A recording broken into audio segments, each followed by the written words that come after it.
नमस्कार, this is Ravinath, lecturer electrical from JPC Sirohi. आज हम बात करेंगे डीसी मोटर में डेवलप टॉर्क। उसके बाद हम बात करेंगे condition of maximum power, maximum efficiency. तो पहले डेवलप टॉर्क देख लेते हैं। डेवलप टॉर्क, सपोज हमारे पास आर्मेचर है। ये आर्मेचर किसी भी डीसी मोटर का हो सकता है। इसमें बैक ईएमएफ कितना होता है हमें पता है, ईबी, और इसमें करंट इनकमिंग होगा कितना, आईए। तो इसमें डेवलप टॉर्क निकालने के लिए पहले हमें डेवलप पावर का एक्सप्रेशन पता है।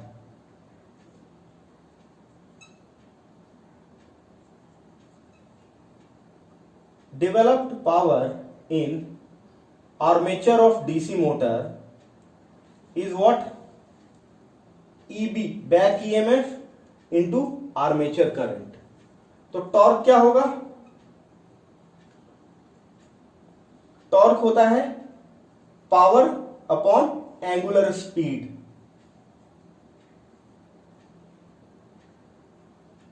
अपना जो मोटर है इसमें रोटेशनल स्पीड है,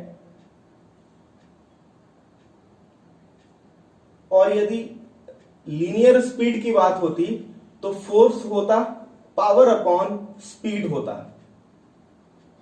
लेकिन यहां एंगुलर रोटेशनल डोमेन में फोर्स के जगह पे टॉर्क है और स्पीड के जगह पे एंगुलर स्पीड है।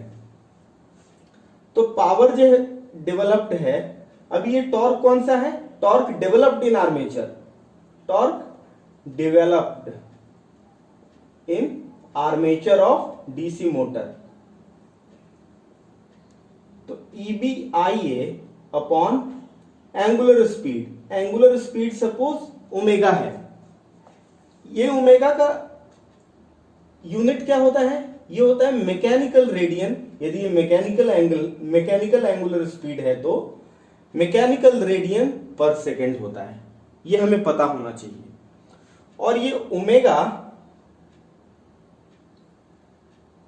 ओमेगा होता है जो एंगुलर स्पीड, ये एंगुलर स्पीड होता है 2 पाई n अपॉन 60, जहां पे n क्या है? आर्मेचर का स्पीड इन आरपीएम। क्लियर? और ईबी कितना होता है? Back EMF. बैक ईएमएफ हम जानते हैं कि ये electromagnetically developed EMF in armature है। तो ये होता है P phi N upon 60 into Z upon ए।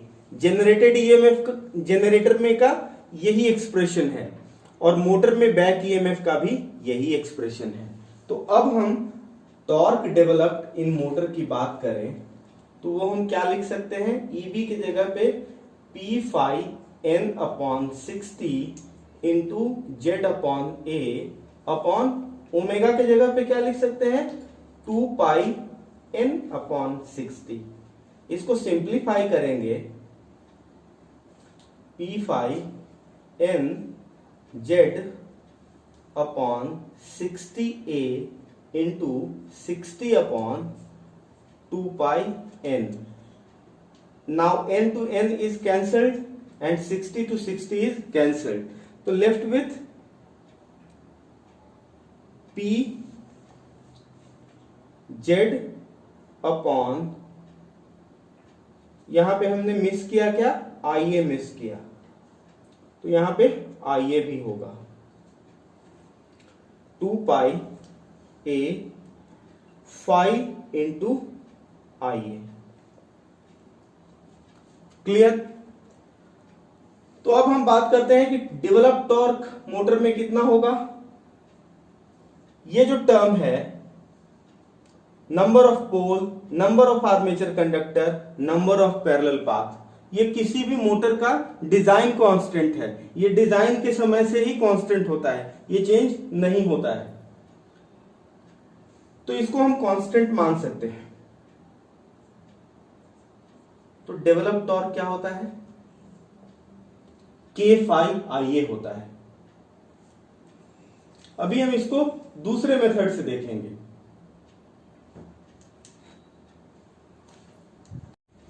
अभी हम डेवलप टॉर्क डीसी मोटर में दूसरे तरीके से निकालेंगे। ये मेथड है BIL अप्रोच। ये BIL कहां से आता है? लॉरेंस फोर्स से आता है।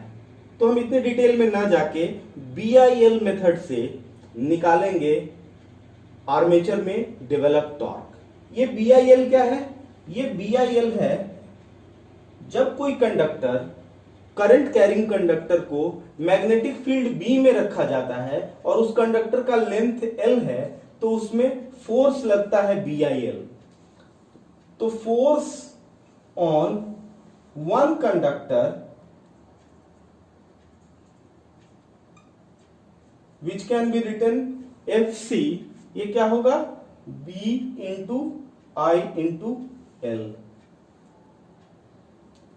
BIL, जहां की B है कंडक्टर को जिस मैग्नेटिक फील्ड में रखा गया है उसका फ्लक्स डेंसिटी फील्ड का, और कंडक्टर में करंट और कंडक्टर का लेंथ L।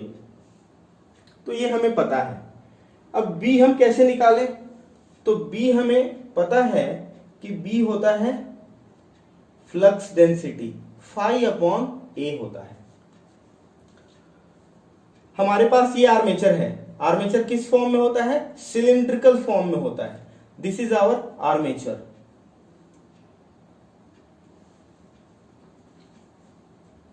आर्मेचर का डाया यदि D है तो इसका पेरीमीटर या परिधि कितना होगा? इसका परिधि होगा πd, और आर्मेचर का, कंडक्टर का जो लेंथ है वही आर्मेचर का लेंथ होगा। इसका मतलब कि इसके कर्व्ड सरफेस का, ये आर्मेचर है तो इसके कर्व्ड सरफेस का सरफेस एरिया कितना है? इसका सरफेस एरिया है πdl। और आर्मेचर टोटल कितने फ्लक्स को कट कर रहा है? टोटल फ्लक्स ये कट कर रहा है P∅। ये है P है नंबर ऑफ पोल और phi क्या है? फ्लक्स पर पोल है। तो टोटल फ्लक्स कितना हो गया? P∅ हो गया। और एरिया कितना हो गया?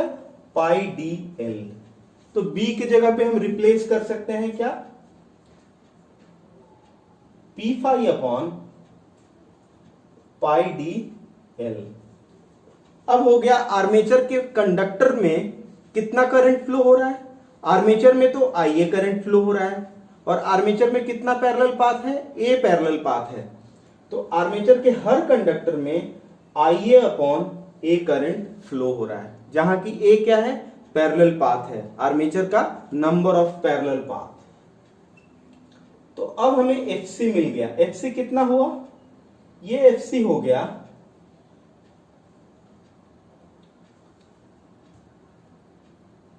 P∅Ia/πd इंटू A हो गया। अब हम बात करें टॉर्क की।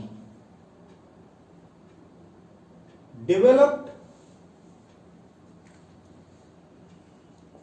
Torque in armature. तो टॉर्क क्या होता है? टॉर्क होता है फोर्स, और किसी भी चीज को घुमा रहे हैं उसके रेडियस का, यदि वेक्टर में हम बात करें तो उसका क्रॉस प्रोडक्ट होता है। यहां हम मैग्नीट्यूड की बात कर रहे हैं तो सीधा सीधा गुणा की बात करेंगे। जो FC आया फोर्स पर कंडक्टर इनटू रेडियस, इसका क्या हो गया? डायमीटर अपॉन 2 हो जाएगा। तो जो एक्सप्रेशन आया है P∅Ia/πdA, इसमें हम d/2 से मल्टीप्लाई कर देंगे। तो we are left with P∅Ia/2πA। ये तो बात हो गई torque developed in armature on one conductor. अब हम बात करते हैं जेड कंडक्टर। जेड कंडक्टर पे डेवलप टॉर्क कितना होगा? P∅Ia into Z upon 2πA। PZ upon 2πa किसी भी मोटर का डिजाइन कांस्टेंट है, ये बदलता नहीं एक बार मोटर डिजाइन हो गया तो हमें अगेन मिला डेवलप टॉर्क कितना मिला, ये कांस्टेंट है k इंटू फाइव इंटू आई। तो दिस इज वेरी इंपॉर्टेंट, जहां की k क्या है, pz अपॉन 2πa है। हम सारे सिंबल का सिग्निफिकेंस जानते हैं, a क्या है, p क्या है और z क्या है। तो इस तरह से डेवलप टॉर्क हमें पता चल गया। अभी हम देखेंगे डीसी मोटर में मैक्सिमम पावर डेवलप्ड का क्या कंडीशन है। ये मैक्सिमम इफिशियंसी नहीं है, ये मैक्सिमम पावर है। तो मैक्सिमम पावर का क्या कंडीशन होने जा रहा है वो देखेंगे। तो सबसे पहले बैक ईएमएफ कितना होता है, टर्मिनल वोल्टेज माइनस IaRa होता है। हमें टर्मिनल वोल्टेज में जो आर्मेचर का ड्रॉप होता है, ये सेपरेटली एक्साइटेड मशीन है, उससे हम आइडिया लगा लेंगे, सारे मशीनों के लिए जनरलाइज कर लेंगे। तो बैक ईएमएफ ये हो गया। आर्मेचर में डेवलप पावर कितना हो गया, Eb इंटू Ia हो गया। This is the power developed in armature. ये पावर है आर्मेचर का।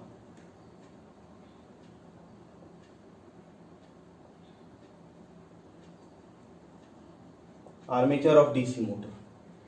इसको मैक्सिमम होने के लिए इसके मैक्सिमा का कंडीशन जो होगा, वेरिएबल क्या रहेगा, Ia रहेगा। इसका जो कंडीशन आएगा वही होगा मैक्सिमम पावर का कंडीशन। तो मैक्सिमम पावर का कंडीशन इसको डिफरेंशिएट कर देंगे। इसको डिफरेंशिएट करेंगे तो Vt minus 2Ia Ra is equal to 0। इसका मतलब कि टर्मिनल वोल्टेज बराबर 2Ia Ra आना पड़ेगा। इसका मतलब ये हो गया कि बैक ईएमएफ कितना हो गया इस इक्वेशन से, Vt माइनस IaRa। Vt कितना है, 2IaRa minus IaRa is equal to हो गया IaRa। इसका मतलब IaRa कितना है,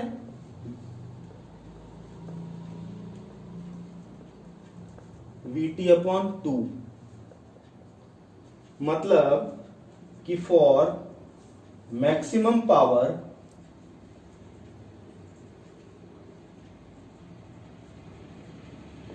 to develop in armature of DC motor, back EMF should be half of the applied terminal voltage। तो ये है मैक्सिमम पावर का कंडीशन। अब जब मैक्सिमम पावर होगा उस समय इफिशियंसी कितना होगा, ईटा एट मैक्सिमम पावर। तो मैक्सिमम पावर के लिए input upon output upon input into 100% में चाहिए। आउटपुट हमारे पास क्या है, जो पावर डेवलप हुआ है कितना, Eb इंटू Ia। इनपुट हमने कितना दिया, Vt into Ia। This is left with Eb upon Vt। अब Eb अपॉन Vt कितना होगा, हाफ होगा ऑब्वियसली। तो मैक्सिमम पावर पे इफिशियंसी कितना होगा, 50% होगा।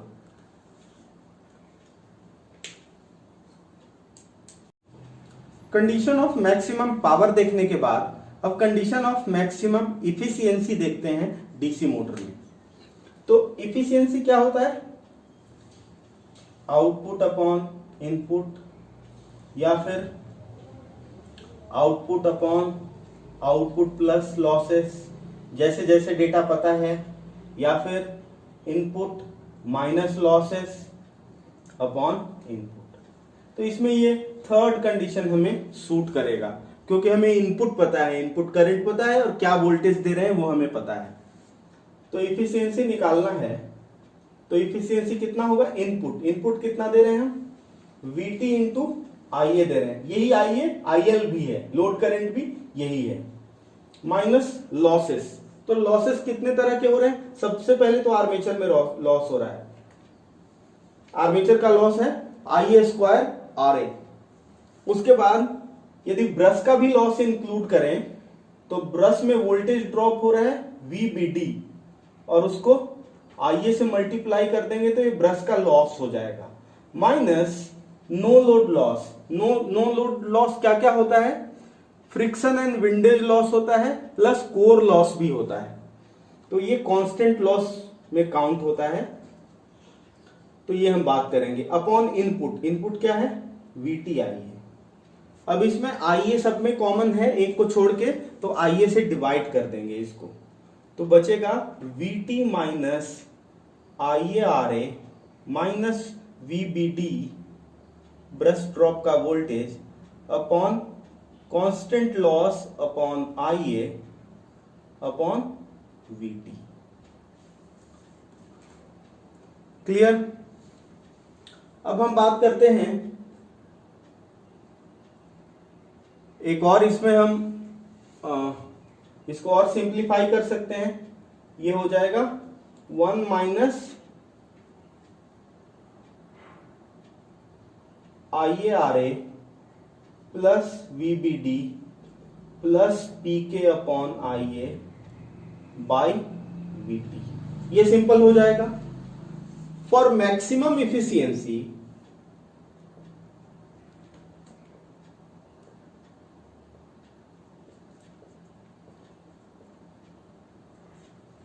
ये वाला टर्म को मिनिमम होना पड़ेगा, तो इसका मिनिमा हम निकालेंगे। तो ये वाले टर्म का मिनिमा निकालेंगे, स्पेशली न्यूमरेटर का मिनिमा निकालेंगे।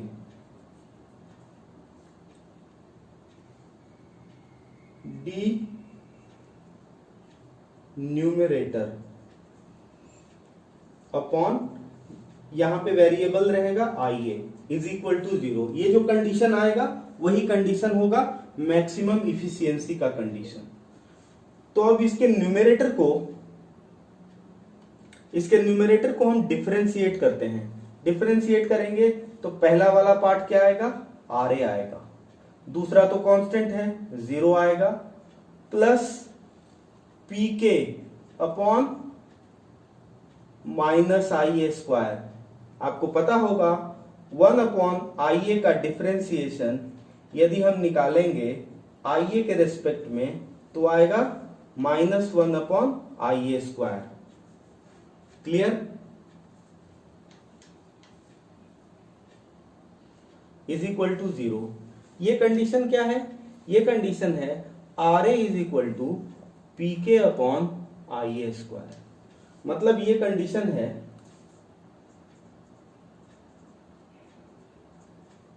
For maximum efficiency, condition for maximum efficiency not maximum power.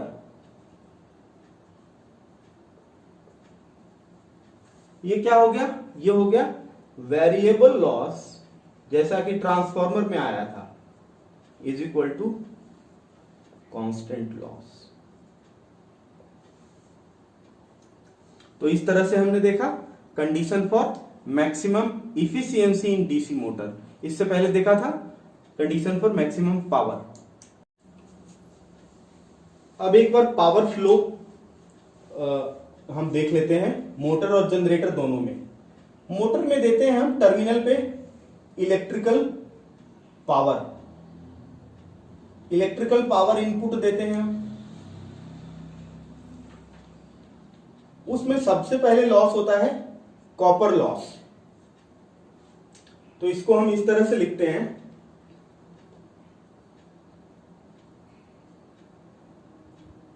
Copper loss.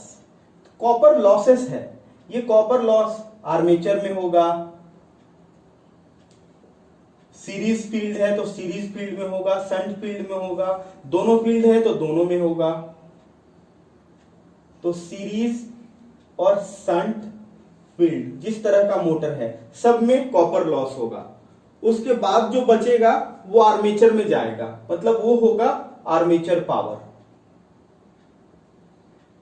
वो होगा आर्मेचर पावर। आर्मेचर पावर में फ्रिक्शन एंड विंडेज लॉस होगा, फ्रिक्शन, आर्मेचर में ये पावर डेवलप हो गया तो friction and windage loss plus core loss. Core loss क्या होता है? Eddy current plus hysteresis loss होता है। तो फ्रिक्शन एंड विंडेज को हम अलग लिखते हैं और प्लस कोर को प्लस कोर लॉस। अब ये सारा लॉस होके जो मिलेगा वो हमें आउटपुट, मोटर का आउटपुट शाफ्ट में मिलेगा। ये होगा शाफ्ट पावर, मोटर के शाफ्ट पे मिलेगा। ये तो फ्लो हो गया, किसके लिए? मोटर के लिए हो गया। अब हम जनरेटर के लिए देखते हैं। जनरेटर के लिए सबसे पहले हम शाफ्ट पे पावर देते हैं, जनरेटर को घुमाते हैं।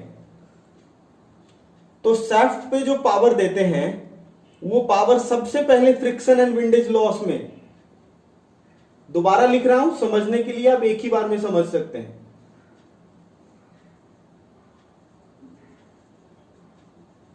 प्लस कोर लॉस हो जाता है। ये friction windage plus core loss को बोलते हैं हम rotational loss. Clear? Plus, not plus, इसके बाद जो पावर बचता है जनरेटर में, ये बात हो रही है जनरेटर की, वो आर्मेचर में जाता है। जनरेटर में आर्मेचर पावर। अब आर्मेचर में जो डेवलप्ड पावर है उसमें कॉपर लॉस होता है। किसमें? आर्मेचर में, सीरीज फील्ड में, शंट फील्ड में कॉपर लॉस होके जो बचता है वो इलेक्ट्रिकल आउटपुट होता है। किसका? जनरेटर का। ये इनपुट किसका है? मोटर का। तो ये वाला जो डायरेक्शन हो गया, फिगर 1 हो गया मोटर के लिए, चार्ट 1 हो गया मोटर के लिए, और ये हो गया जनरेटर के लिए पावर फ्लो। तो ये हमें पता होना चाहिए। अब हम डिफरेंट टाइप ऑफ लॉसेस का ब्रीफ में बात कर लेते हैं। लॉसेस का बात कर लेते हैं। तो लॉसेस जो होते हैं वो सबसे पहले कॉपर लॉस हम बात करेंगे।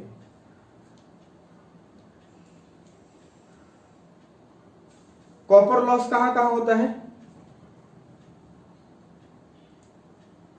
आर्मेचर में, सीरीज, शंट फील्ड में, अलग अलग भी लिख सकते हैं, series field, shunt field. Copper loss के बाद दूसरा लॉस होता है, दूसरा लॉस होता है आयरन लॉस, कोर लॉस। इसको आयरन लॉस या फिर मैग्नेटिक लॉस भी बोलते हैं। इसमें होता है दो तरह का loss, eddy current plus hysteresis loss. इसके बाद होता है मैकेनिकल लॉस, घूमने के चलते। मैकेनिकल लॉस में आता है फ्रिक्शन लॉस और मशीन का वाइंडेज के चलते फ्रिक्शन एंड वाइंडेज लॉस। ये एयर फ्रिक्शन है एक तरह का, और ये है बिटवीन टू मेटल सरफेसेस। ये हो गया लॉसेस का ब्रेकडाउन। अब हम बात करते हैं एक और, जिसमें हम बोलते हैं कभी कभी स्ट्रे लॉस। स्ट्रे लॉस क्या होता है? स्ट्रे लॉस होता है मैग्नेटिक का मतलब कोर लॉस।